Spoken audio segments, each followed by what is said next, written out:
ಉದಯ ವಾಹಿನಿಯಲ್ಲಿ ಹೊಸ ಧಾರಾವಾಹಿ ರಥಸಪ್ತಮಿ ಡಿಸೆಂಬರ್ 8 ಸೋಮವಾರದಿಂದ ಶನಿವಾರದವರೆಗೆ ಸಂಜೆ 6ಕ್ಕೆ. ವೀಕ್ಷಕರನ್ನು ರಂಜನೆಗಾಗಿ ವಿಭಿನ್ನ ಕಥೆಗಳನ್ನು ನೀಡುತ್ತಾ ಬಂದಿರುವ ಉದಯ ಟಿವಿ ಈಗ ಹೊಸ ಧಾರಾವಾಹಿ ರಥಸಪ್ತಮಿ ಪ್ರಸಾರಕ್ಕೆ ಸಿದ್ಧವಾಗಿದೆ. ಡಿಸೆಂಬರ್ 8ರಿಂದ ಪ್ರತಿ ಸೋಮವಾರದಿಂದ ಶನಿವಾರ ಸಂಜೆ 6 ಗಂಟೆಗೆ ರಥಸಪ್ತಮಿ ಪ್ರಸಾರವಾಗಲಿದೆ. ರಂಗಭೂಮಿ ಹಿನ್ನೆಲೆಯ ನಟ ನಿರ್ದೇಶಕ ಪೂರ್ಣಚಂದ್ರ ತೇಜಸ್ವಿ ಆಕ್ಷನ್ ಕಟ್ ಹೇಳುತ್ತಿದ್ದಾರೆ. ನಾಯಕನಾಗಿ ಜೀವನ್, ನಾಯಕಿಯಾಗಿ ಮೌಲ್ಯ ಗೌಡ, ಉಳಿದಂತೆ ನಾಗೇಶ್ ಮಯ್ಯ, ಸುನಿಲ್, ವಂದನಾ, ಭೂಮಿಕಾ, ಪುಷ್ಪಾ ಬೆಳವಾಡಿ, ಪ್ರಮೀಳಾ, ಸಮೋಕ್ಷ, ಮಧುಸೂದನ್, ನೀನಾಸಂ ಪ್ರದೀಪ್, ಚಂದನ್, ಅಥರ್ವ ಅಭಿನಯಿಸುತ್ತಿದ್ದಾರೆ. ಛಾಯಾಗ್ರಹಣ ಕೃಷ್ಣ, ಸಂಕಲನ ವಿಶಾಲ್ ವಿನಾಯಕ್ ಅವರದಾಗಿದೆ.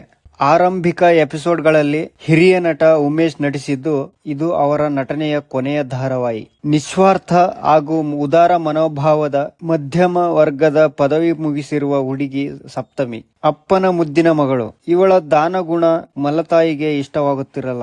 ಈಕೆಗೆ ಶ್ರೀಮಂತ ಅನ್ನೋ ಒಬ್ಬ ಜಿಪುಣನ ಜೊತೆ ಮದುವೆಗೆ ನಿಶ್ಚಯವಾಗುತ್ತದೆ. ಶ್ರೀಮಂತಿಗೆ ಚಿಕ್ಕಪ್ಪನಿಂದ ಮೋಸವಾಗಿದ್ದರಿಂದ ಯಾರನ್ನೂ ನಂಬದೆ ಪೈಸೆಗೂ ಲೆಕ್ಕ ಇಡುವಂತವನು. ಮನೆಯಲ್ಲಿ ಈತನನ್ನು ಕಂಜೂಸ್ ಕುಮಾರ್ ಅಂತ ಕರೆಯುತ್ತಿರುತ್ತಾರೆ.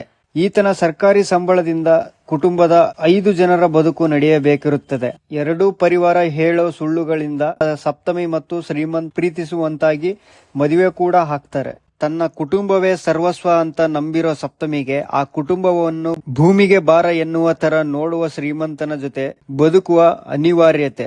ಈ ವ್ಯತ್ಯಾಸ, ವೈಶಿಷ್ಟ್ಯ, ಸಂಘರ್ಷಗಳ ನಡುವೆ ಇಬ್ಬರ ಬದುಕು ಹೇಗೆ ಸಾಗುತ್ತದೆ ಎನ್ನುವುದನ್ನು ಮುಂದಿನ ಕಥಾ ಹರಿವು ಸ್ಟೋರಿ ಬ್ರೀವ್ ಸ್ಟೋರೀಸ್ ಬ್ಯಾನರ್ ಅಡಿಯಲ್ಲಿ ಹ್ಯಾರಿಸ್ ನಿರ್ಮಾಣ ಮಾಡುತ್ತಿದ್ದಾರೆ. ರಥಸಪ್ತಮಿ ಡಿಸೆಂಬರ್ 8 ಸೋಮವಾರದಿಂದ ಶನಿವಾರದವರೆಗೆ ಸಂಜೆ 6 ಗಂಟೆಗೆ ನಿಮ್ಮ ಉದಯ ಟಿವಿಯಲ್ಲಿ ಪ್ರಸಾರವಾಗಲಿದೆ.